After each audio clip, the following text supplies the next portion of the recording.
Good evening, and again, really sorry about the little technical delay. Um, it's but we can hear Ray. I said it wasn't my fault. Welcome back to the Over Under. I'm Harry the Greek. I'm your host this evening, and this is Mr. Tampa Bay Ray Kennedy. Hey, what do you say? Thanks for having me, my friend. You know what? I'm sure everybody can hear us a little bit better now. This is what you get when they just don't make stuff in China like they used to. I don't get it. You got a lot of great equipment here. We've got a full studio set up. You've got better lighting than Peter has. I know Peter's got light envy with you. It's just He's got light envy. I know he has light envy. Light envy. I didn't say it was about the lights. It's Peter's fault. It's always Peter's fault. Little Peter's fault. You know, I want to talk to you about something tonight. Tell me. You know, you told me the name of your show, Over Under, Mm-hmm. and it got me thinking because one of the big issues now we're talking about is free agency. And I worked it back to basically, if we remember, before the pandemic, if you remember last spring, the big talk was the new collective bargaining agreement. And the National Football League and the National Football Players Association, DeMaurice Smith, the representative for the NFLPA, and they were bargaining back and forth with the teams. And basically, we all knew what was going to happen. The players and the teams are going to have to come to an agreement where the teams are going to say, we're going to give you basically, they're giving them 48% of the television revenue. The owners are keeping 52% for themselves, just a little bit over. Because, at the end of the day, the players are the product, right? Without question, they are.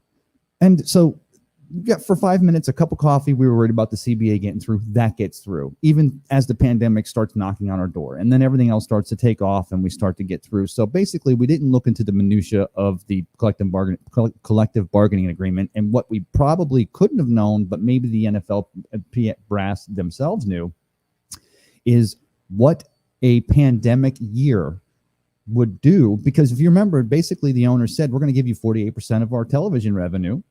But the revenues are going down, and revenues went down across the league with, not just television revenues, but also in-stadium revenues and concessions and stuff like that. Now, this last year, 2020, the salary cap was $198 million.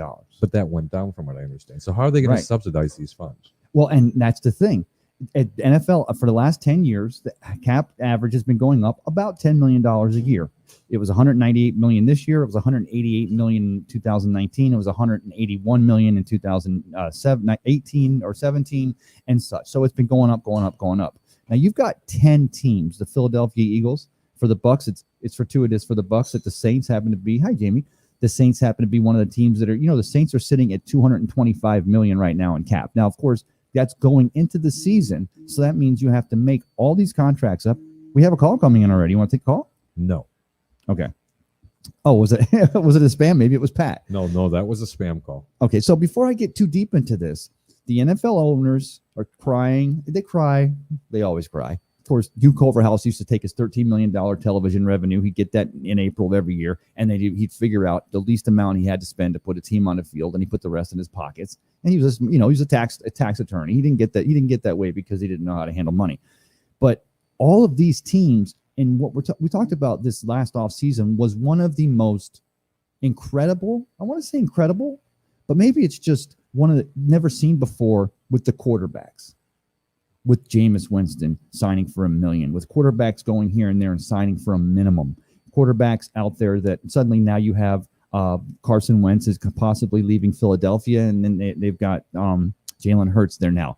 You also have the Saints are talking now about maybe Jameis Winston. You know the reason why they're putting it out there that Jameis Winston is their guy? I have no idea. Because he's probably, with the cap situation trouble they're already in, even if Drew Brees agrees to some type of a team-friendly deal where he's like, I'm exiting stage left, but, give me a $0 bonus, spread out $50 million over 5 years, whatever you have to do, because I'm a team player. The Saints cannot afford to go find a quarterback. Plus, they're paying Taysom Hill $8 million for next year. I got a funny feeling Taysom Hill's going to have to go find a home. They're going to have to make some serious cuts, especially in New Orleans, right? They have to. They have a quarterback on the roster. He's the very first overall draft pick. I know it's a very unpopular opinion. He's going to be very serviceable in New Orleans. He's a seasoned quarterback. He throws a lot of interceptions, which is really good for the NFC South. Right. But you know what? He's got a hell of an arm. He's still pretty mobile. Yeah. Okay, so they have a quarterback. They don't have to develop a quarterback. No, and that's why the big talk is Jameis being their quarterback. But he still has to sign a deal. Right. Okay, he's still going to have to sign a deal with them. But they're going to be able to get him on the cheap. New Orleans doesn't want to lose him. Okay, Well, unless no. they were going to get something for him. So let's go back, because you mentioned something about Carson Wentz. Okay.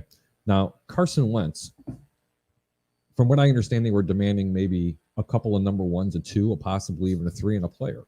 Okay. For Deshaun Watson? No. For Carson Wentz. I know. That makes me laugh. So there have been 2 teams that have been very interested: the Chicago Bears and the Indianapolis Colts. Okay. And so far, nobody's really pulled the trigger on it. Chicago's been the most aggressive of the 2 teams. Right. Supposedly, they've offered a number 1. Indianapolis hasn't offered a number 1. Per sources, they have not offered a number 1, but Carson Wentz doesn't want to go to Chicago. He wants to go to Indianapolis. Right. And why does he want to go to Indianapolis? I have no idea. Well, Frank Reich was his offensive coordinator with the Eagles. But there's when he had also his ties success. in Chicago. Well, no, because I John get that. DeFilippo and everything else. There's ties on both avenues. I don't know what the key is here, and I don't know what's going to happen. And I'm really hoping that personally he ends up going to Indianapolis, because the guy's not worth 2 number 1s. He's just not. I mean, with the cap strap situation Philadelphia is in, with the contract they gave Jalen Hurts, they basically need a team to take him off their hands. They basically need assistance. They may need a team to not only take Carson Wentz in a trade, but maybe if they can eat some of the salary just to get some money off of the books, because I think they're on the hook for and I'm going to speculate here so you guys know how off I sometimes am, but I think they are on the books for $18 million or somewhere in that neighborhood if he doesn't play a snap for them this season, for a team that's already in cap trouble. Who? The Philadelphia Eagles. Oh, I know. They're in horrible cap trouble. So there's a lot of teams in cap trouble, especially since the cap has gone down. Again, and that's my point. But so they're going to have to subsidize this in the NFL, because it's going to be too lopsided like it is in baseball. Yeah. It's going to get way too lopsided. So they're going to have to make a concession somehow, some way. The NFL is going to have to be able to do something and open up the checkbook and say, hey, you guys can spend it. Let's go to the Tampa Bay Buccaneers. You have Shaq Barrett. You have Chris Godwin. Those are your 2 main players that they need to re-sign. Right. It's not going to happen, Tampa. Shaq has already said that he wants to get paid. And you can't blame the young man, but you better keep Godwin then. You can't afford to lose both those players. And let me tell you something about Shaq Barrett. Interesting thing you learned about today. So far, the new general manager with the Denver Broncos has not committed to or even started calling the camp of Mr. Von Miller, who, of course, we know Shaq learned and played behind Von in Denver. Now, I don't know what kind of ties Shaq Barrett may have going back to Denver, but from what I've heard, Denver's not the worst place to live. But they're also not themselves. They're not in so much cap trouble. Listen, I can say 2 words: Vic Fangio. Vic Fangio. Period. You think he likes Shaq Barrett? He fits very well in that type of sense, in that type of system. Look, a lot of Tampa fans are going to be upset with me when I say this. I like Shaq Barrett. Mm-hmm. He's not all that in a bag of chips, folks. Okay, this isn't last year. You don't get paid to put pressure on a quarterback. You get paid to get to the quarterback. He's had a really good run in the playoffs. But for the amount of money that Shaq Barrett is going to command, right? Okay, it is not worth it when you have to pay the other players. At some point, you have to give your home team a discount. But he does not want to do that. Well, he's saying he wants to break the bank. Well, and I think you have to say that. There's a lot of pass rushers that are out there that are willing to come to this team, who just won a Super Bowl, who's got the most talent for every skilled position by any team. Right. By not a little bit, by a long shot. Well, it's not even so much. There are a lot of pass rushers that want to come play for a team that just won the Super Bowl. And he's not even the best linebacker on the team. Well, Devin White, but Levante David. But there are a lot of pass rushers who'd like to come and play with a Vita Vea in the middle. Absolutely. With a Jason Pierre-Paul on the right side. Vita Vea makes a lot of linebackers look really good. Yeah, he does. And so we're not taking away from that. I mean, this guy, Shaq Barrett, he hustled. He was not a starter. He was almost basically a practice squad player in Denver. He learns behind Von Miller. He's out there. And who was the other big lineman they had out there? I understand that Denver's actually interested in him. Well, and the reason why it makes sense. Well, because Von Miller, he plays in 5 games 2 years ago, and then this year he's out the entire season with the injury in the ankle, right? Mm-hmm. So basically you're talking about a 32-year-old lineman, and now you're looking at a Shaq Barrett who seems to be basically in his prime, and they've already got tape and books on him because he played in Denver for 4 years. And so I would say that the market for Shaq Barrett's going to be there, and well-deservedly so, because this cat can get after the quarterback. He knows how to take a route to the quarterback. I just don't think he's not going to have the pieces that he has in Denver that he has here in Tampa Bay. No, but Denver, hold on. Tampa's a really good defense. But whenever you have Vic Fangio as your head coach, who's an absolute defensive genius, trust me, he has a defense to play. Okay. Denver is an extraordinary defense when they want it. That team has just been hurt so bad on the offensive side of the ball. You lose both your defensive, your outside linebackers. Right. Then you lose an interior lineman. The season was over before it even got started. But trust me, Denver is not a bad defensive team. And Shaq Barrett would fit very well into that scheme. However, the only point I'm trying to make, I don't want to see him leave Tampa, but you're not going to be able to afford him. Okay, let's just get that right on the table and just kick that to the side. You can draft a player in the third round and get the same production that you got out of Shaq Barrett this year. You have to learn technique. Because of who? Who's in the middle? Because of Vita Vea and Devin White and Levante David now. But I will say that Shaq has learned, he's got leverage. And leverage was the word when you were telling me when we opened the show here and you told me about the name of your show, Over Under, and I was thinking about leverage and working the leverage back to the leverage that the team owners have this year. We are, and as if 2020 wasn't crazy enough of a year, now that we're in 2021 and now we're already, they're talking about selling out the Hall of Fame game, which will be between the Pittsburgh Steelers and the Dallas Cowboys. They didn't get to play it last year and it was sold out in minutes. And there's people saying now that because that's 6 months later after the draft, that's in July, that they believe this will be the first NFL football game that'll have a full stadium in the last year and a half, or basically over a year. I still think that's a bit optimistic. I think that we're getting to a better place. I think, vaccinations are going. People are continuing to social distance. I think that there is still an issue out there. I don't know about packing a stadium. They made a point to say that over 1.something million fans attended all the games this year, and there was not one example where there was a trace test done that said somebody got COVID by going to a football game. But again, those were football games. That could be covered up too. That could be covered. Well, yeah, that could be covered up. I got it at Lou's Sandwich Shop before I went to the game, but also got it at Lou's Sandwich Shop, right? But also the fact that you had 5,000, 6,000, 8,000 fans spread out, socially distanced, cardboard people in the stands. So the thing about the leverage I'm talking about is the NFL owners have said now they're going to. 2011 was the last year that they cut back on the cap, and that was because there was a lockout. So they cut the cap back and they had lost money. So the next year they cut back from 2010 lockout, which was the last collective bargaining agreement. Now the NFL owners are going to take a salary cap from 198 and some projections put it down at 185. So you're already talking about teams that were already making, we had plans. They had plans in the mix going forward. And you also have teams that are already way over the cap. And my point going back to leverage is that with the amount of free agents, Shaq Barrett, Levante David goes nowhere. J.J. Watt. Deshaun wants to trade. He's not a free agent. But all these free agent players, these veterans, are going to be – the NFL has created the perfect narrative. Tom Brady came to Tampa Bay and dropped the mic and won a Super Bowl. And now you've got these aged veterans. In year one, right? And so you have these aged veterans who've never won a ring, or they've gotten to the game, they never won the big one, or maybe they've never been to the NFC or AFC championship game. And you've got them thinking, they're telling their agents, get me to a team. Money's an object, but for this year, money's not as big of an object as getting me on a team that has a great shot. And that's the leverage the owners have. Because here's the thing, Harry, the Buccaneers are now valued on paper, $2.8 billion. I think that was what the last Forbes valuation was. Again, that's on paper. So even though they took a big hit in having to do a gazillion tests this year and no fans in the stands and what have you, they still got all 256 in. They still had a postseason. They still had a Super Bowl. But the NFL owners, they did take a big hit at the gate this year. But at the end of the day, it's not like the NFL teams lost any value this year. Another year goes by, and the value of an NFL team goes up. You know what? It just seems like the NFL and the owners are starting to get more control over this game. Okay?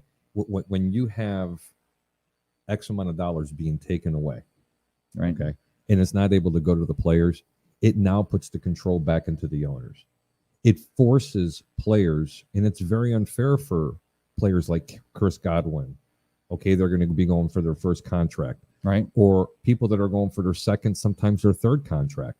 I don't feel as sorry for them because they've already gotten paid. I'm talking about the one that came in on a rookie deal. Right. That might be a 4th-round draft pick who played literally for peanuts. Right. Okay, that way outperformed their contract and stayed the entire contract, and now because they're only allowed to pay X amount of dollars, that he's not allowed to be making his money.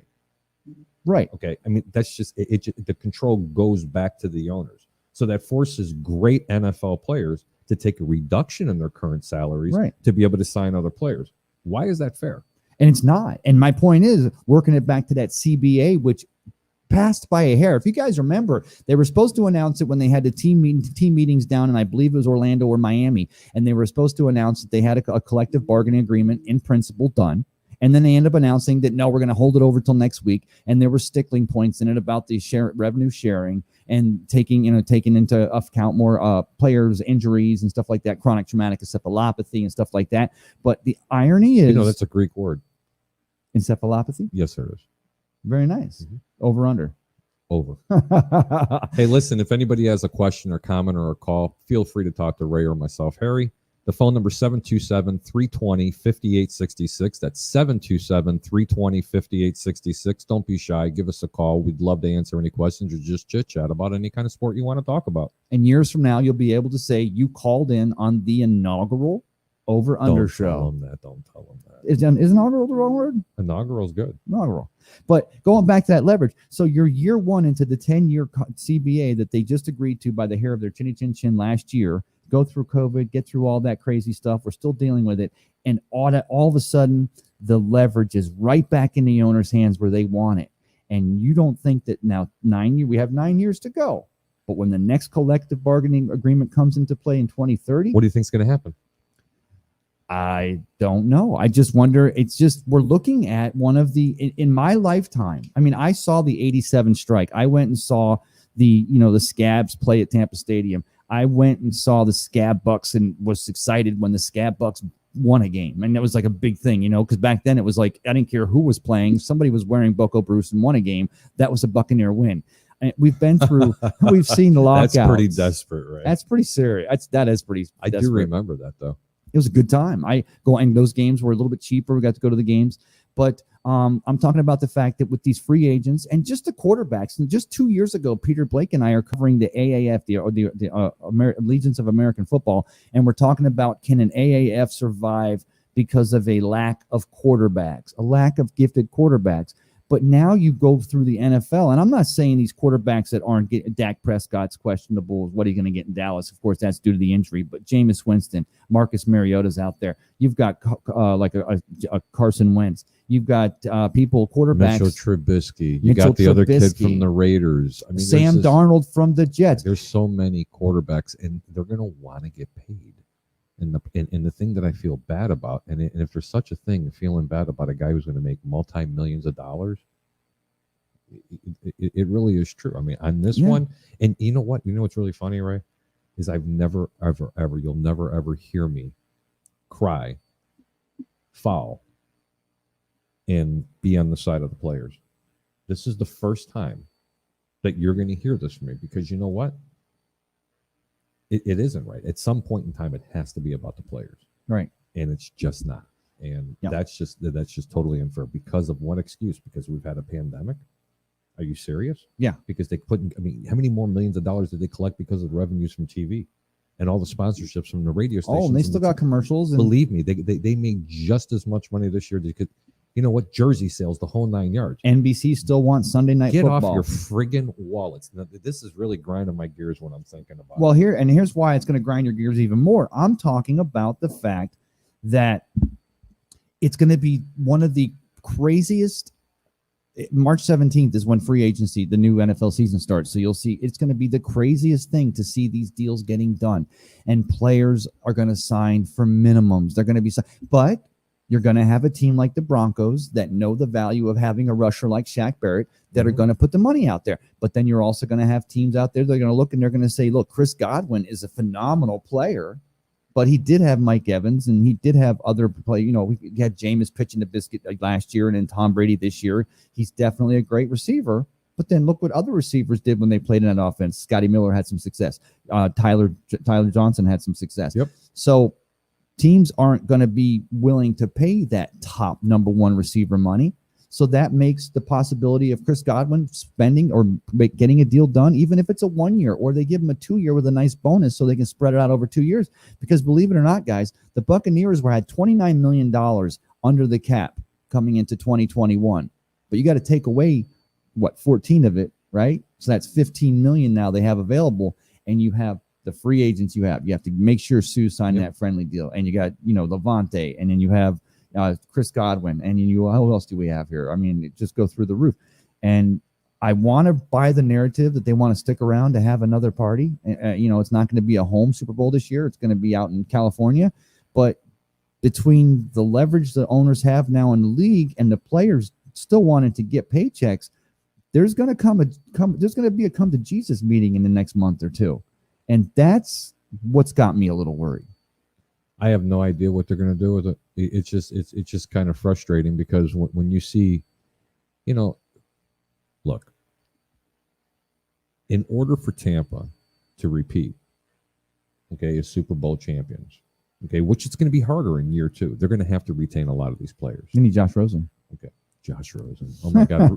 Rick Hughes is throwing something at his teeth. I told you I wouldn't do it on Rick's show, but I said I'd do it on yours.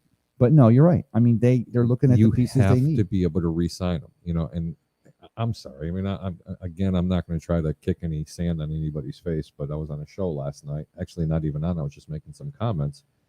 And a lot of the fans out there, and I'd really like to know how other people think about this. I mean, They want to see, because they think Leonard Fournette's not going to be on this team next year, and he's probably not going to be because, he's a 3-down back. Tampa doesn't like to run the football as much. He is aware of that, and they like to run a running back by committee. Leonard Fournette is a great running back.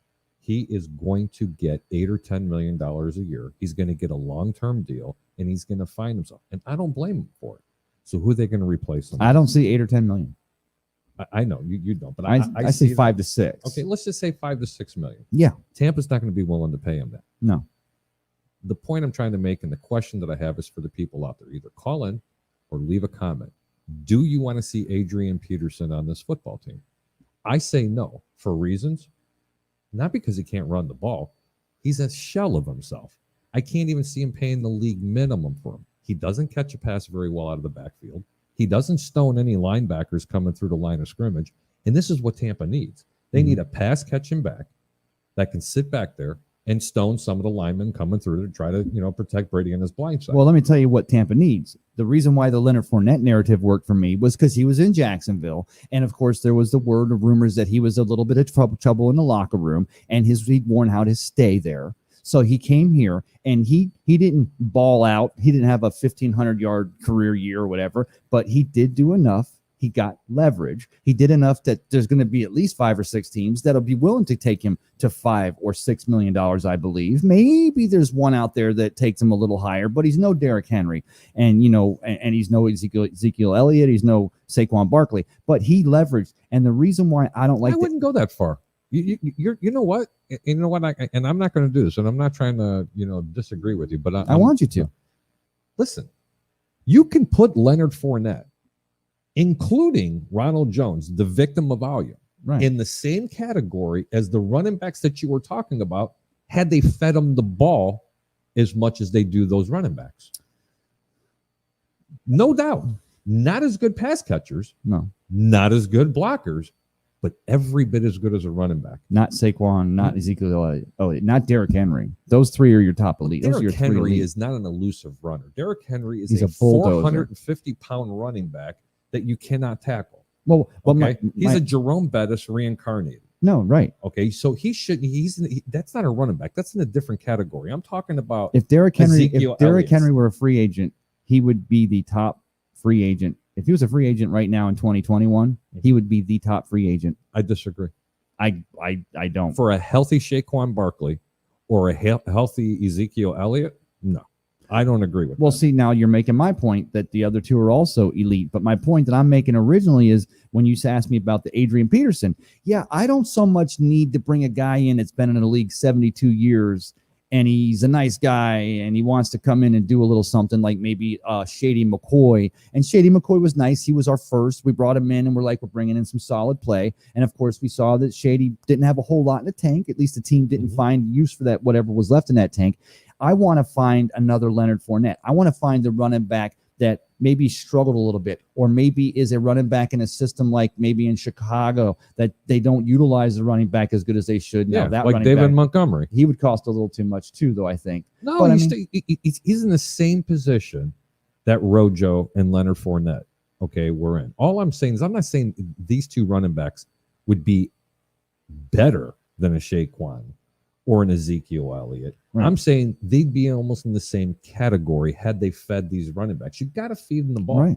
Okay, you have to feed them the ball. These two running backs are not running back by committee running backs. They're just not. And if they lose Leonard Fournette, it's not the end of the world. The point I'm trying to make is you do not have to replace them. You have his replacement on the roster. Keyshawn Vaughn. With Keyshawn Vaughn. That experiment didn't work very well with them because it was just too big for the playoffs for him. Well, not only you talk about there was no but preseason. He can catch and he can run. He's not a great blocker. He's very fast. He's elusive. The guy can flat out ball. He's already got a year up underneath his system. Yes. Don't allocate the funds into the running back department when you have two very serviceable ones now. You want another running back? Draft one.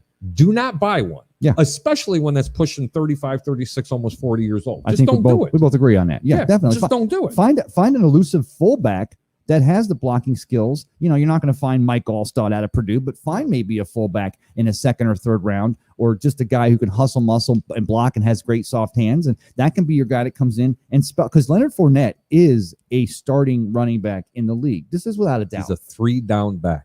3-down back. There is a huge difference when you say running back and a 3-down back. Yeah. They just don't make them anymore. It's almost like pitchers that can go out and pitch 7 or 8 innings. Right.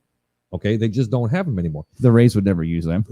Oh, God, don't even get me started. How come nobody's called in yet? Got some my comments. Very first show. I have plenty of comments, but I'm not reading a comment until someone calls in. 727-320-5866. I'm only kidding. Let's go to the comments. Where do you want to I start? knew you would give in. Let's start at the very top. Keenan Harris says, howdy, men. Well, hello. Howdy. Michael German, sup, gents? So. And my boy, Tim Wotherspoon, he's worth whatever another team will give up for him. Very true, Tim. Talking about Shaq Barrett. Yep. Yeah. Shaq Barrett. Shaq needs other players around him to be successful in order for him to rise up. Thank you. I appreciate it. I don't have a problem with Shaq Barrett. I think he's an excellent player. No. But you know what? You take those big linemen away from him, or you take JPP away from the other side, he's not as good. And I'm not taking, and hey, nothing against Shaq. Again, 19 and a half sacks, leads the NFL in 2019, and did well and really led us in the playoffs. But you go back to the shows we did at Ferg's last year and toward the end of the season, and I was literally the only person that was saying, you don't franchise this guy. And then they did franchise him and kept him in for a year, and everything, came together. And it wasn't that I had a problem with Shaq Barrett. He has skill. But I said, it's not that he is a system player, but his success is a product of this Todd Bowles system and the tools around him. And that is why you can't pay $16, $17 million, especially when the cap's already coming down $15 million. Not when he's not your best defensive player. Sorry, you just don't do it. Would I pay him $8 or $10 million? Oh, yeah, absolutely. In a minute. I'll pay him 10. I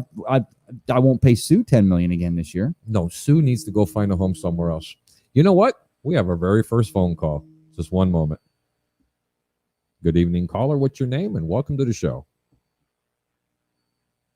My buddy from another little mother up there in New Jersey. How are you, Mr. Jacob? JC.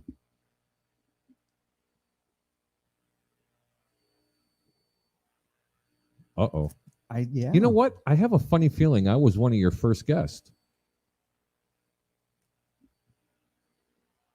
Yes, I was. The little return favor. I like it. Yeah, I do. I like that. I was kind of like starting to sweat now. You know what? Take a look through the camera. I'm not sweating anymore. Jacob, it's a pleasure you calling me. You got any questions or anything you want to talk about? How about a little Jets action? What do you like? Sam Darnold. Yes. Absolutely. Yeah, Jacob, I know. Go ahead and tell me how you feel.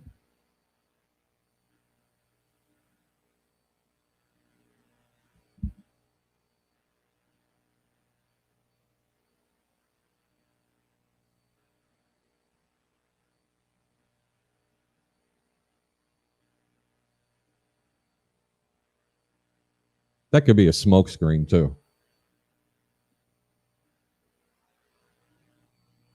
Yeah.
I tell you though, Jacob, here's the thing. Jameis did nothing whatsoever other than just be able. It literally, if he's writing his resume, he can write on his resume.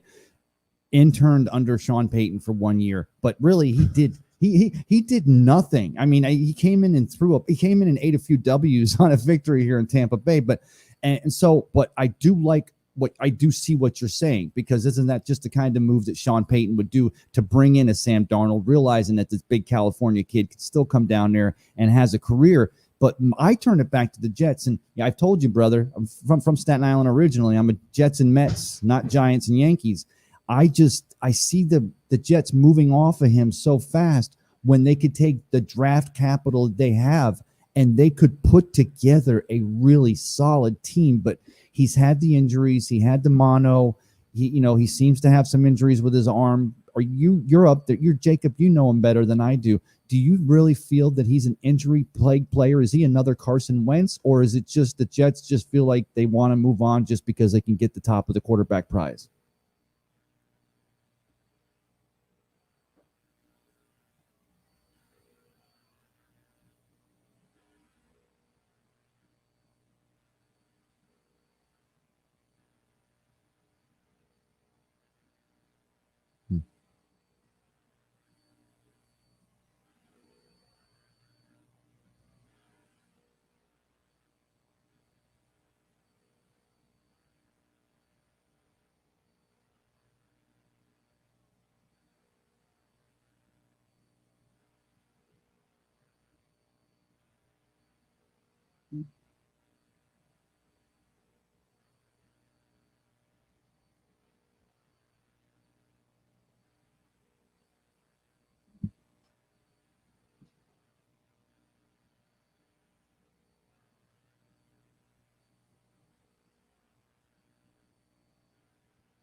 Jacob, let me ask you one more question, because this will make it a concise Time answer. out just for a second, because I think we're talking to dead air. We can hear Jacob. I don't think the audience can hear Jacob. Jacob, can you give me a little test 1, 2, 3? And I need someone out there to go ahead and tell me if they can hear Jacob.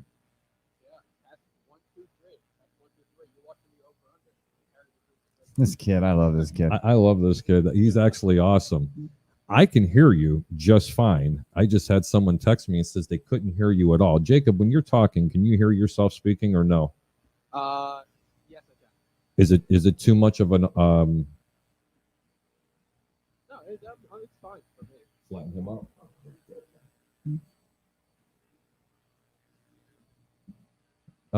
They can hear you now, but it's very low. Turn him up the gain. So, Jake, I'm going to go and ask this question while Harry's messing with the sound. I want to get this straight, but this will answer the Sam Darnold issue with you and I we've been talking about for good. Yeah. Would you be, because they're in your division, would you feel 100% comfortable if you heard that Bill Belichick was interested in bringing him to New England and Josh McDaniel was wanting to work with this kid?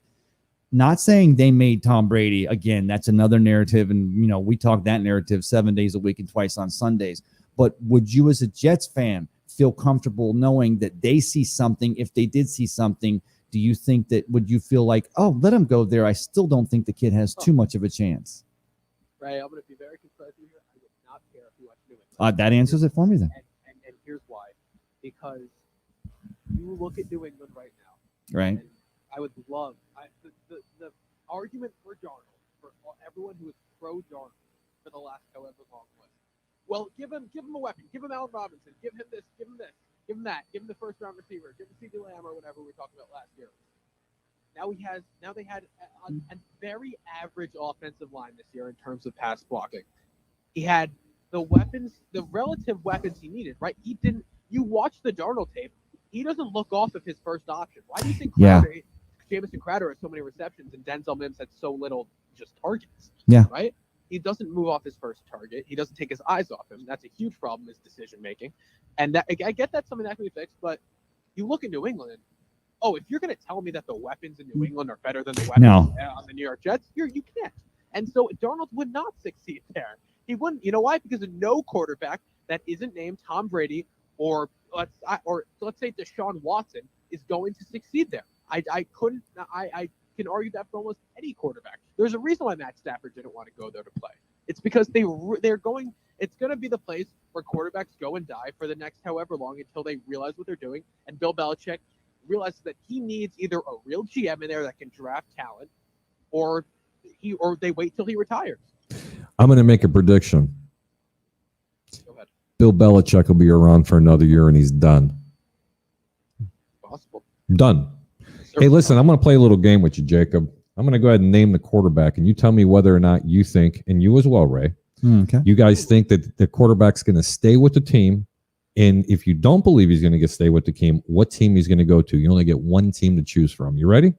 This is why you watch the over-under. You watch it. The games we play are going to be, this is so much fun. I'm so excited for this. I love this. Carson Wentz. Jacob. He's gone. Gone. Where?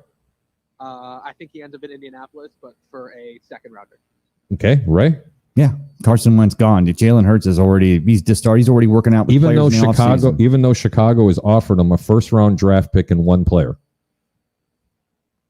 I don't think Wentz. Well, I don't know if it's. Wentz doesn't want to go to Chicago. Very good. Next one, Derek Carr. He's going to stay. Marcus Mariota. I think Washington ends up trading for him. For who? Oh, for Mariota. I think for Mariota, I've heard they're interested, and it's a low paying option for a year. Well, Yeah. Draft this quarterback situation. If they draft a guy like Trey Lance, give some quarterback competition because Lance isn't a week one starter. And you saw what Washington did in the playoffs, Washington football team against the Buccaneers when they put a mobile quarterback, Heinke, in there. Now you're going after a sixth or seventh year veteran who's played in 4 offensive systems now, but it looks pretty healthy. Looks like he's getting back and probably comes in. And if you can get him, like you said, Jacob, for a good price, that sounds like a great move for the Washington football team. Okay, you guys ready? Go ahead. Teddy Bridgewater. Oh. Okay, I think he's going. Where? I think. Oh, okay. Wait. Here's my thing. Are we? Oh, this is very. Ray, you go first because I'm. I like this. I got the kid. I like it. How about it, Ray? Where's Teddy going? If you don't know, just say I don't know. I just don't see. I know I keep hearing that Matt Rule's moved on. I know I keep hearing that they saw something that we didn't see, and I honestly don't watch a whole lot of Carolina Panthers games unless they're playing against the Bucs or we're getting ready to play. But I still think that Teddy Bridgewater is the guy that went in and won 5 games in a row in New Orleans in replace of in replace of Drew Brees, and they get rid of him now. They're going to be on a hook for some cash. I think he's going to be in Carolina again this year. Jacob. Okay, I want to throw this back at you guys because I have a question, and it's a hypothetical. If the Panthers end up drafting Jalen Hurts, and they end up not Jalen Hurts, sorry, Justin Fields. If they end up drafting Justin Fields, do they keep Teddy there for competition? Do they keep him there as a mentor, or do you think they ship him off somewhere to go contend as a starter? I'm going to tell you right now. I'm going to go ahead and take this one first, please. Okay, if they go ahead and draft a quarterback in the first round, Bridgewater's going nowhere, okay? Because he's going to have a mentor. You're absolutely correct. He won't even start the year. However, I don't think he's staying. I think they're actively shopping him. I'm going to name some more quarterbacks really quick. Mitchell Trubisky. Gone. Okay. Who else am I missing? I got Derek Carr. I got, how about? Mitch Trubisky to New Orleans. Nope. There's a reason why I'm talking about okay, this. go ahead. Matt Ryan. I forgot I'm the under. How about Matt Ryan? Matt Ryan's going to stay at least one more year. I don't think the Falcons even draft a quarterback this year. He's like 103 now, right? I'm trying to. That's about as many broken ribs as Drew Brees has. Matty Ice is now Matty Shaved Ice. Gentlemen, I want you to ask me, why do you think I'm asking you these questions? Because it all has one common denominator. Everybody is waiting. Because Deshaun Watson. you got that absolutely correct. Everything is happening and everybody's in limbo, and there's so much uncertainty on where these players are going because of Deshaun Watson. It's absolutely ridiculous. My take on the New York Jets, since you're such a huge Jet fan, I do not think, and I've told you this from before, that Sam Darnold needs to go anywhere. You trade that pick, you just go ahead and grab a whole bunch of picks for him, you surround them with a whole bunch of talent. Make up for all the mistakes that Mangold made. Let me tell you something. You get a good draft this year and you pick up a couple of wide receivers, with that coaching staff that you have there, you could be talking a possible playoff this year, guarantee it next year, even with Sam Darnold under center. He's no Trent Dilfer. I mean, I've seen enough Sam Darnold, but you're right though, Jacob. He does have trouble looking off that first receiver, and that's probably his biggest mistake. I still look at what Tannehill did after playing for Gase in Miami. They put him in Tennessee with a running back named Derrick Henry into a play-action offense, and now Ryan Tannehill goes and signs a $100 million contract last offseason. I'm not saying that Sam Darnold does the same thing, but I'm saying they had a running back in who's the running back again? The Pittsburgh running back that y'all had. I'm sorry? Le'Veon Bell. Le'Veon Bell, right? And that was a huge mistake that Mangold made on the way out the door. But I still say you've already got Mekhi Becton now at left tackle. You bring in another big offensive lineman and give him a really good running back with that offense. I think and the best thing is to have a quarterback in a rookie contract. The first 3 years of a rookie contract, which Sam's coming up on his third year now, right? That's the honeymoon period. And to turn it around and you could take a second overall pick and like Harry said, you could get more draft. You could do a Jimmy Johnson, Herschel Walker draft capital bonanza on that and end up having a team that's better for a decade instead of searching for hopefully the next hope. You know, Jacob, over half the teams in the National Football League would kill to have a Sam Darnold. I'm telling you, he just has not. The only thing he's got going for him still is that he's 23 years old, and he's not ruined. He's still a very impressionable young man, and he's eager. Don't go anywhere, Jacob. We're going to get through some of these comments really quick because they're starting to load up. Ron Buck Faston, Buck Fantastic Minclary. That's my buddy that usually goes out there. It's one of your friends. Yes, sir. You know, Mr. Harry the Greek and Ray Kennedy. Misador. The CBA always favors the owners. When all is said and done, the players are more focused on the now rather than the future. My point exactly, Misador. That guy really knows what he's talking about. I love that guy. Yeah. The 87 strike was pointless. The players retreated in future agreements. Yep. Misador again. Look at the benefits to retired players. A fully vested retired vet only carries NFL insurance for 5 years. Oh my God, that's sad. So you figure before they are 40, they are looking for insurance with all these pre-existing conditions. Yes. But you know what? The National Football League will deny for the next 25 to 30 years unless another, Will Smith movie comes out and they finally start recognizing. It's such a crap. It's such BS sometimes. It just makes me mad. The rich get richer. Yep. Misador, I hate to say this. Godwin may be getting paid as a number one elsewhere. No, that's a guarantee. And I'm going to put this out there. He's probably going to the New York Jets, or the Jets are going to be getting Allen Robinson from Chicago. The Jets already got Rashard Perriman from the Bucs. They don't need Godwin. Yep. Perriman's going to be a free agent. Our Bucs, the Jets receivers haven't done too well. No, this one will do you just fine, and especially the one sitting up in Chicago as well. I'll tell you this much, and this is the prediction I'm going to make, over or under. If the Jets get Allen Robinson, the Bears get Godwin. Okay. It's going to be one of those triangles. Yeah. Now, Tim Wotherspoon, I hate to see this, AP, which is Adrian Peterson. He's hungry and wants to win. Plus, he's averaged 4 yards a carry with the Lions in the last year. Give me a break. When you're down 20 points in every single game, they're not expecting a run. No wonder he's getting 4 yards and the a carry. teams are going to let you run against them because you're not trying to pass the ball and win the game. Listen, I'm not taking anything away from the illustrious career and probably arguably one of the best running backs ever to suit up. But no, you do not want this guy in Tampa Bay. Sorry. That's just my opinion. Misador, AP will more than likely fill the McCoy role. However, I still think the backs next season are Rojo and Vaughn. Absolutely. That's what you and I were talking about. Well, and here's the thing about filling a McCoy role. Don't forget, your veteran minimum is literally $1 million. And now you're talking about the fact that that cap is coming down $18 million. And just between Tom Brady and Mike Evans, who already said he'll restructure, and a Cam Brate, you could put 5 or 6 players together, and you're already at 1/3 of that cap. So, as much as you'd like to see a story, AP, and we like this kid, Lord knows I would have taken him 10 years ago and give him my left foot. But do you spend $1 million in a spot on a team? No. When you could bring in a lot of other running backs that could fill that serviceable role, which in Shady McCoy's example this season, that serviceable role meant basically he held down that one end of the bench most of the time. Jacob, what do you think about this? Put this to rest, please. All right. AP, he's not going to be able to fill that LaShawn McCoy role because Shady wanted a ring. AP wants to win, but he still wants to play. But they're two totally different players. One can catch the ball out of the backfield. The other one wished he could catch the ball out of the backfield. You don't need him. No. Here's what we're going to say. the Bucs never said they were interested in Adrian Peterson. Mm. It was Adrian Peterson saying, "I want to go play for the Bucs." Yeah, no, whatever you want to go play for the Bucs. They just won a Super Bowl, and you have Tom Brady there and all these weapons and everything. Who wouldn't want to play in Tampa right now? You know what? Can you see the cameras? You got my hand up. Put me in, coach. I'm ready to go play. I want to win a Super Bowl. How about you, Jacob? Let me see you. Stand up. There you are. Okay. I'll play for $15 and a sub from Lou's Sub Shop. Let's go back to the comments. Christopher Cole. Hey guys, what's up? Be great for number 8. There you go. Bucks time 12. Just tuning in. Shaq and Levante David are the priorities this offseason. Defensive win championship. Brady doesn't need 3 number 1 wide receivers to win games.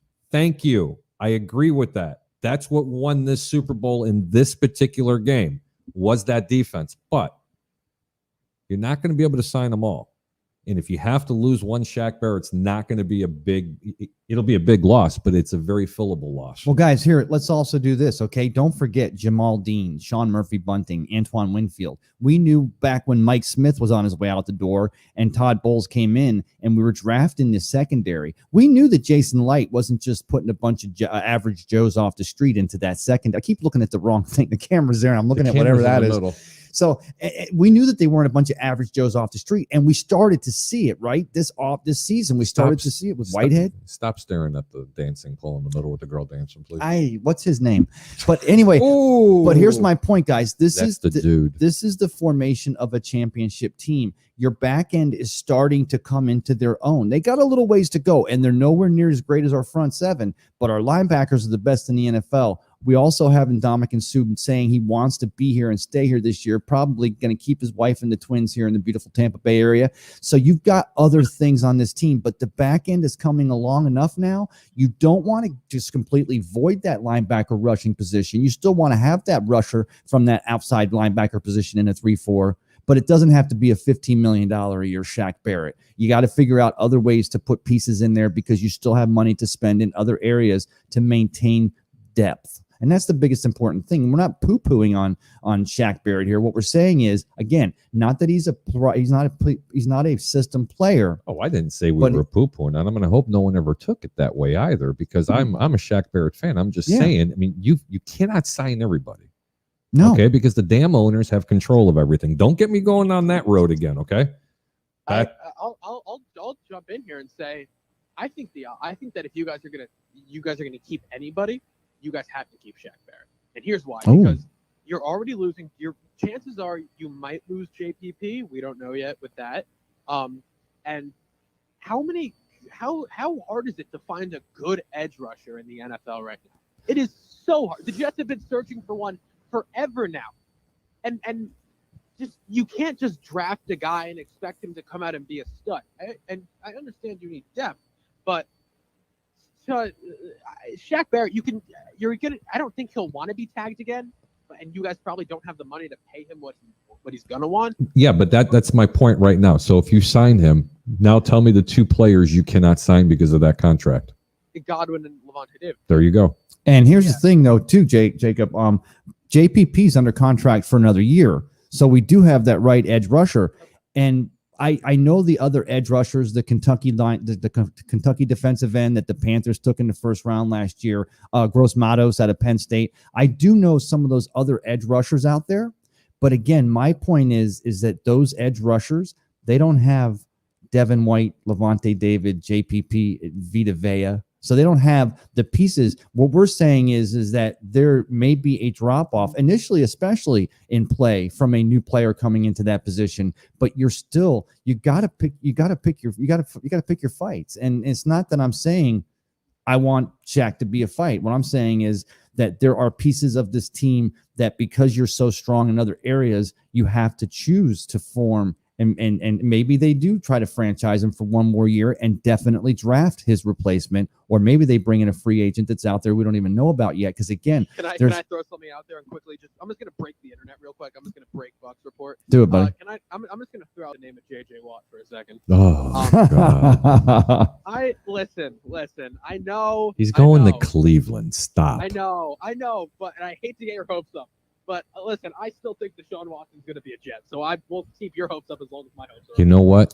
The sooner the better. Yeah. The sooner the better. Jacob, what are the Jets going to give the Texans for Deshaun Watson? And Whatever they get for Darnold. Listen, if the Jets actually get that late one for Darnold, the Jets have 3 first-rounders this year. Yep. And 2 next year. That is for people who don't know math, that is 5 first-rounders for the next 2 years. Well, let me tell you, there's more than anything.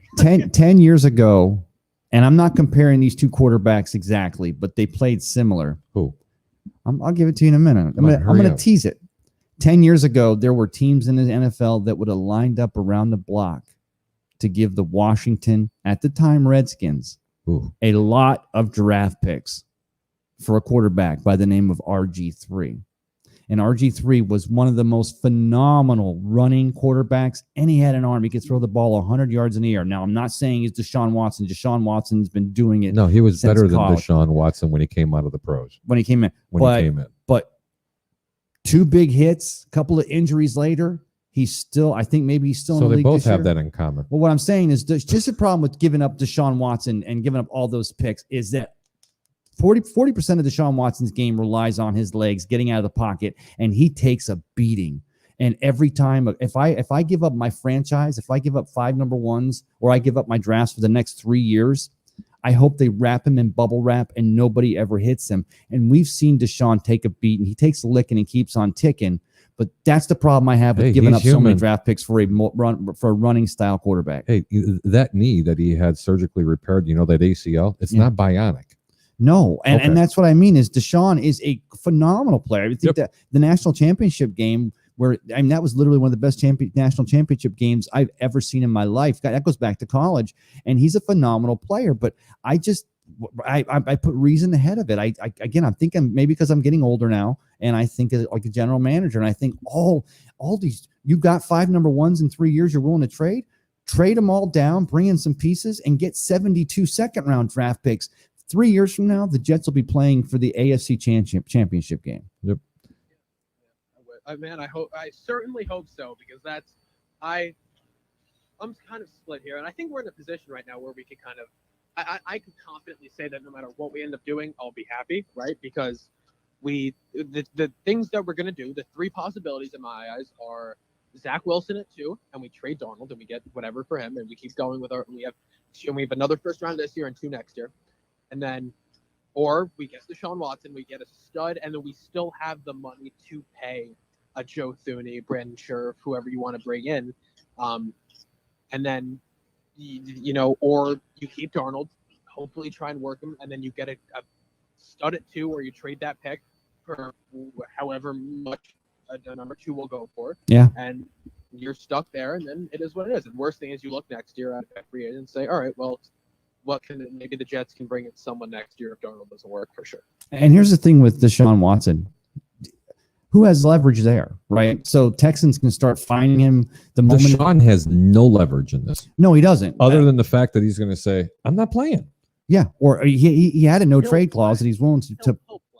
What I'm saying is that I honestly, in a cap-strapped year, unless this kid's gonna give up 17 number 1 draft picks for this kid, but he's got to come play for me for the veteran minimum.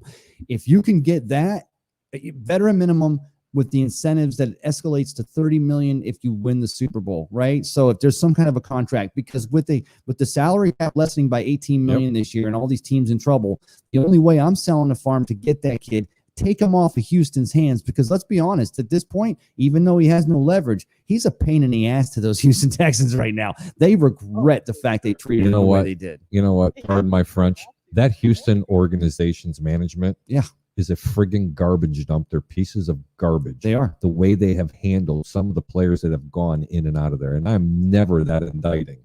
No. Okay? Never that indicting. They have to start an offseason soon, guys. Like, the offseason starts soon. You can't not know if your quarterback is going to respond to your calls or not. Yeah. Like, that's not something they can deal with. Well, let me tell you, too, I like also, a side on this. Let's take it to J.J. Watt. You said Cleveland. Where do you see J.J. Watt ending up? Because I know where I think he ends up. Go ahead, Jacob. I think he's going to end up in Buffalo. Buffalo would be solid. Buffalo. What do you think, Ray? I think it's going to be Tennessee Titans. You know what? I think Ray might even be correct on that. I'm going to throw one out there. I would say that. I think the Titans draft one. But I think he'll play the Texans twice a year. He's already got Derrick Henry. He's got a team that was in the AFC Championship game last year. They worked. They could really, you know what? They'll pay him too because they really Mike need Vrabel wants a different. And Jadeveon Clowney didn't do anything for him. Some of the things, the moves they've made, but you bring him in here. Just the fact that he can venomously play. That would be a reuniting With Vrabel? Yeah. Was Vrabel DB? He was the defensive coordinator for Houston. Yeah, and the fact that he gets to whoop up on Houston Texans twice. I don't like the Cleveland thing because there's the narrative that people said he'd go to Pittsburgh and play with his brothers, which would have been kind of a romantic thing, what right? I understand, sources have told me they don't want him. They can't afford him. No, they don't want him. But even if they want him, they can't afford him. They are literally in cap hell. They can't even keep the ones they have. Nope. And why would he go to Cleveland instead of playing with his brothers so he can go to a team that plays in the same division to beat up on his brothers? It just doesn't make any sense. So for me, Tennessee Titans, you take him there, Tennessee's back in the AFC, at least deep in the AFC playoffs again next year. Absolutely. I got to get back to the comments, but go ahead. Sorry, Jacob.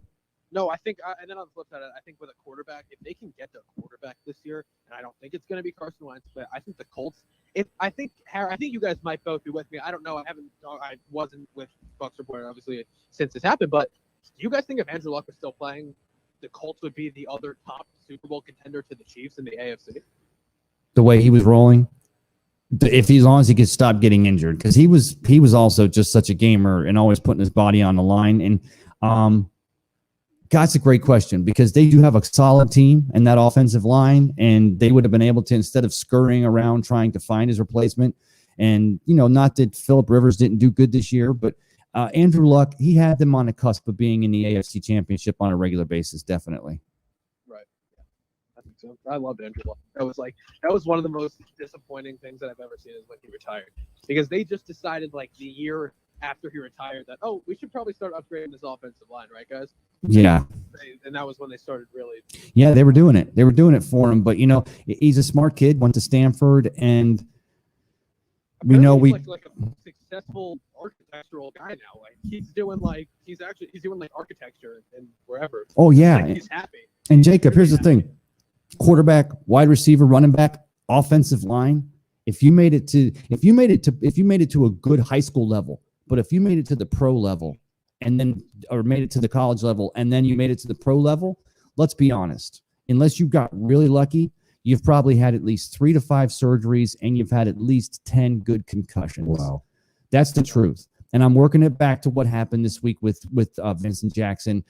Thoughts and prayers go out to his family. We're going to miss him. He was one of the best. The service off the field was even better than his play on the field. I'm not saying that was related, but we see more and more a lot of NFL players.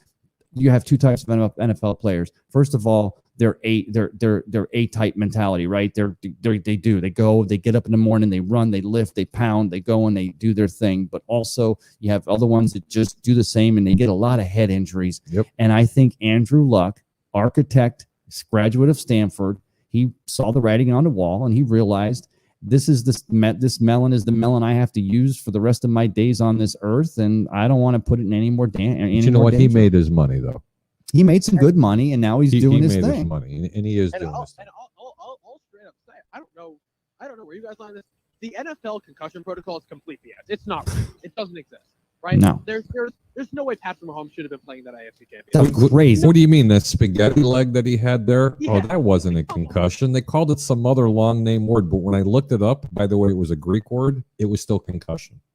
They call it a stinger. That's what they call it when someone's entire body goes paralyzed. They don't know where they are. They're like, oh, it's a stinger. They hit a certain part of his head or something. And he went like really? Like the kid has a concussion. Well, not only that, but what's the first thing they do, Jacob?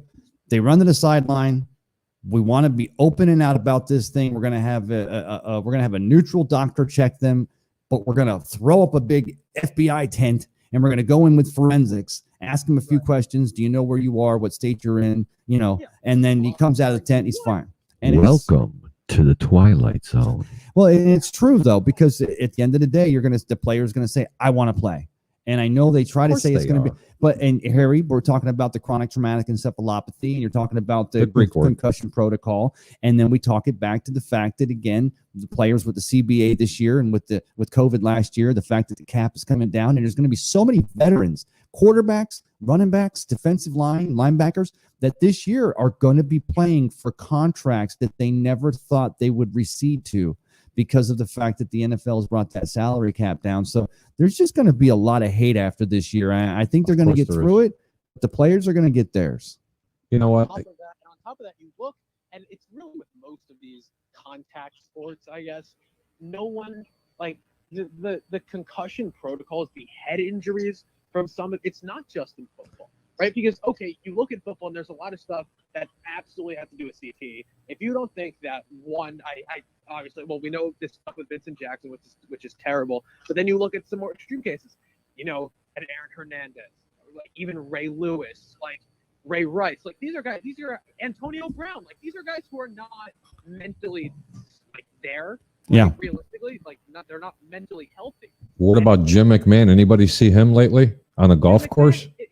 Jim McMahon, and then you look at other sports, right? He was actually at the I don't know how Top familiar Golf. you guys Was are he with wearing that. shoes? did not see him. No. You'll never see McMahon wear shoes. I don't know how familiar you guys are with Chris Benoit, but all that stuff from 2002 and just like it's crazy. Some of the stuff just between, because I'm a fan of wrestling. Even in wrestling, it's very similar to the NFL with how they take care of this concussion in quote protocol. Well, you know what it is, Jacob? It's not just the impact on top of the skull, right? It's the base of the spine. The base of the spine connects all the nerves up into the brain, and that's the stem. And anytime you get whiplash, anytime you get kicked to the side. I can actually speak for that. In my senior year in high school, I was running a crossing pattern. I played wide receiver. Right. And as soon as I caught the ball, I got blindsided. Oh. Never made head contact. Mm-hmm. Okay. Never made head contact. But I swear to God, my body went 10 yards back. Yeah. I remember my entire body went numb. Yeah. And then it felt like I actually thought I was getting up off the carp. Right. Okay. Getting up, but I was still laying there. Yeah. And then when I did get up, I remember my coach coming up to me. I don't remember speaking to him, Mm-hmm. but apparently 2 hours later, Yeah. and it was after the game, I don't remember playing the entire fourth quarter. I believe it. Because it's not just, and they show you, you see on and I know the NFL. But he said you said you were fine. You're trained to do that. You do that 7 days a week. We go 2-a-days. We're out there on the football field. We used to run over and throw up. We'd throw up and coach would say, all right, sissy, get back in.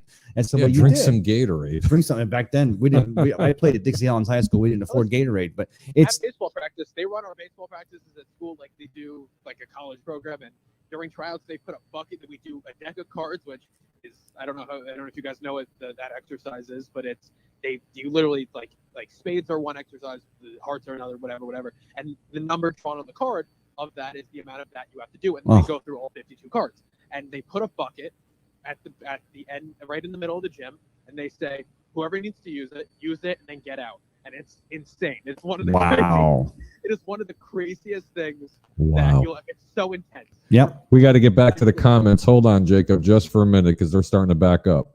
And I feel bad because they're taking the time to write them and we're not reading them. Tim Witherspoon, I also think we get more production from Adrian Peterson than we got from Shady. On a minimum vet type deal, he'd be a good fit. I don't agree. However, I have to appreciate and respect your opinion, Tim. Hard count football. He's already on. Eric Scott, this show is awesome. Thank you, Eric. Topacio, success from Tampa depends on management. Chess thinking. Building the best team possible includes coaches. That's what everybody is stating. Sometimes offenses win, others defenses, other game plan. Yeah, absolutely correct. All right. Eric Scott. Can't hear the caller. Well, you can hear him now. Let's get down to here. The funny caller. Eric Scott again. Just watching two guys listening to the phone call. Sorry about that, Eric. There's actually no phone. We've been making this up the whole time.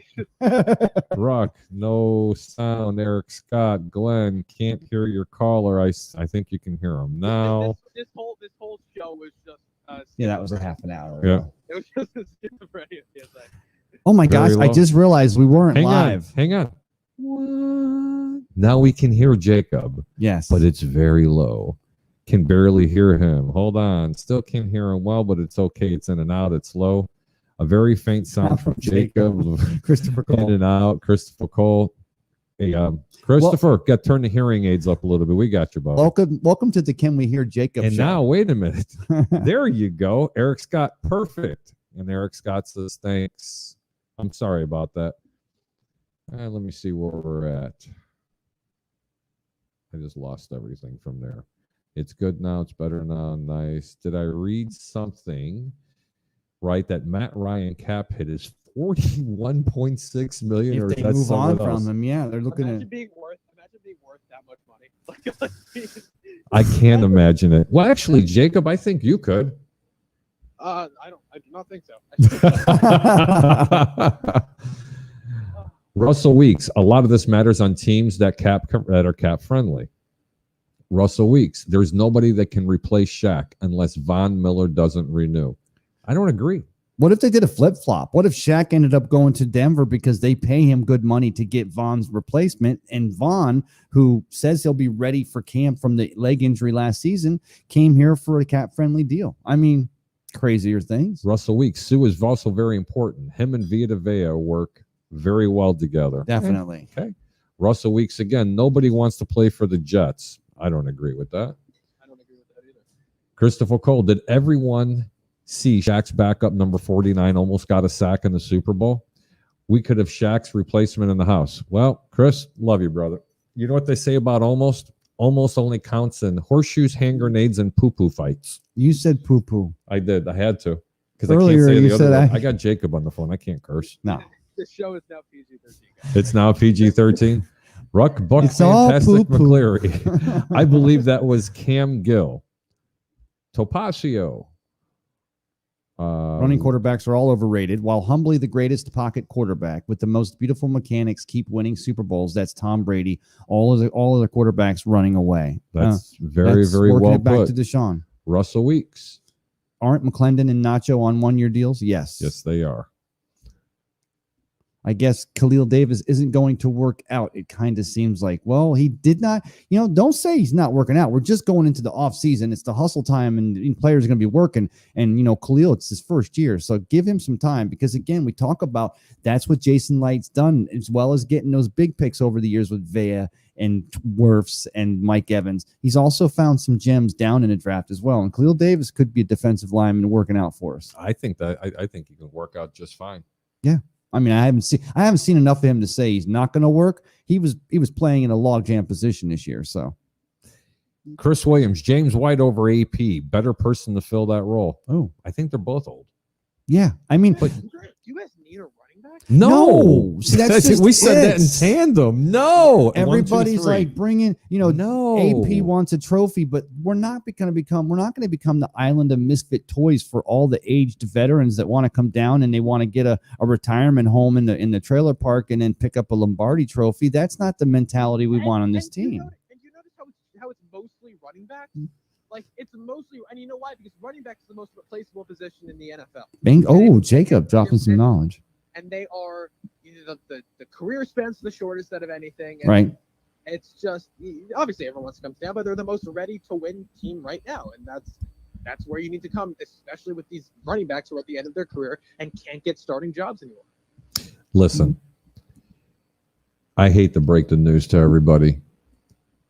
It's a rarity that you get any player over the age of 33 years old that signs a major deal that actually pans out for you, let alone 35, 38, 40, 42, 43 years old. Let's stop hitting this narrative with Adrian Peterson and over-the-hill running backs. Let's put it to bed. Have to just put it to bed. You have a running back already on this team with Keyshawn Vaughn. You draft another running back and develop him the same way you develop this young man. It is his time. You allocate those monies. They're going to say, well, it's only league minimum. Well, if you put 3 league minimums together, you can come up for one contract to retain one of your prime players. Agree, Jacob? I completely agree. I agree. I don't know what else to say on that one. And I'm sorry. I know I'm going to probably take some grief on this one, but I was the one who said before last season, before Tom Brady came here, before I realized that it was going to be a 1-year Super Bowl or bust, Mr. Peter Blake, great call. I was Chris Godwin had already shown that he was a phenomenal receiver. We had 1 year left on his contract, and I was the one that was banging the pan saying he is trade value. There are teams out there right now that have seen what he can do that will trade. You called for that him. Last year. Yes, I did. And I will vouch for that because you and I had that discussion in front of the garbage cans in the middle of the road, drinking a Miller Lite, doing your little girly, whatever the IPA thingy, whatever you call that thing. I have no idea. Poo-poo beer. Yeah, poo-poo beer. Okay, and we were talking about things, and I was like, what do you mean? Well, and here's the thing, though. Who's this Chris Godwin? I mean, yeah. And you remember that? Yes, I do. And Tyler Johnson is a phenomenal receiver. Is he Chris Johnson? And every time someone tells me Tyler Johnson, I think about that one player from AC/DC. Steven Tyler? Yes, no. Tyler Johnson. Hang on. Yeah, Tyler Johnson was one of the members of AC/DC. You know music better than I do, bro. I tell you what, Jacob, don't ever get into a music trivia contest with this guy. I know nothing. I got over or under. How much you want to wager? I don't want to get into any sort of competition with Harry. He will always win. The man wins. The man just wins. He just wins. That's all he does is win. That should be the name of your show. That's all he does is win. God. Get you a theme song. Guys, I hate to be like this, but I gotta go. I have some stuff to take care of. But I wanted to call, and I was really happy that I saw you guys live for the first time. I'm gonna tune in as much as I can. I'll call in as much as I can. Brother, it was great. Jacob, anytime I'm gonna send you the link. I didn't send any out today. It was just kind of a little of a touchy-feely type of deal. That's why you can't see my hands. For sure. Hello. Anyway, Jacob, thank you so much for calling in. Hey, you know what? Before you go, tell everybody where they can find you at, buddy. Yeah, for sure. Check out the Hard Count Football Podcast on YouTube and SoundCloud, and then check out the Hard Count Football Podcast live Tuesdays at 7 p.m. Eastern right here on Bucs Report and on the Hard Count Football YouTube channel. A lot of off-season stuff coming up. I'm sure you guys will be on a ton to talk about it because you guys are two of the most talented, and especially with this off-season stuff coming. Like there's no two other people that I'm going to be talking to more this offseason besides you guys, as always. And I really appreciate you having me on. I'll certainly be back. And if you want, follow me on Twitter at Jacob Carno and Instagram at HardCountFootball. And send me a DM to tell me that everything that I tweet is wrong because I like those. Dude, do and you guys out there, you heard that. Do it because Jacob's a hustler. And I mean, he will get back with you and he knows his stuff. Jacob, thanks again, brother. Jacob, have a good evening. Tell your parents to said hello. You stay warm up there, little brother, and you take care of yourself. Keep your head on straight. Take care, and thanks for coming on. You know, for people that really don't know Jacob Charnell, let me say one thing. 16 years old. Yeah. 16. His knowledge in the National Football League is just absolutely mind-blowing. Yeah. And his career possibilities in this industry is going to be endless if he stays with it. Absolutely stay with it. If he sticks with me. Stick with me, kid. I'll take you to the top. Go ahead and read our comments and let's get out of here. We got a couple more comments. Let's do it. Christopher I Cole. see one I like. We want guys that want to win consistently and not just one and done. Great point, Chris. Yep. Chris Williams, Rojo, Vaughn, White, draft picks 1, 2, 3, and 4. Okay. Yeah. Russell Weeks. Suckup still needs to be signed. I think he's like 41 years old. So how do you pay him? You know, I'm going to tell you how you pay him. You pay that man. That if I had to pick one of 3 people that needed to be re-signed, he's one of them. And by the way, they're kickers. They're not football players. Oh, okay? And I played football. Okay. Or we might as well go out there and play that communist sport. Let's go kick a little round ball through a goalpost. But no, seriously, I'm only kidding. I could always draft a kicker in the second round. No, don't draft a kicker. Ryan Suckup has another 2 years left in him. He's really good football player. He looks so great. Extraordinary. So and he's got Tom Brady's Tom Brady's trust. And he went out there and nailed it. I was going to end this show. I really was. Good. But you know why I can't end the show? First off, you got to put the kitty down. The second reason why is because I can't believe that Peter Blake, Rick Hughes, nor the dude has even come into my back lobby, made a phone call to even say hello. It's okay. That's okay.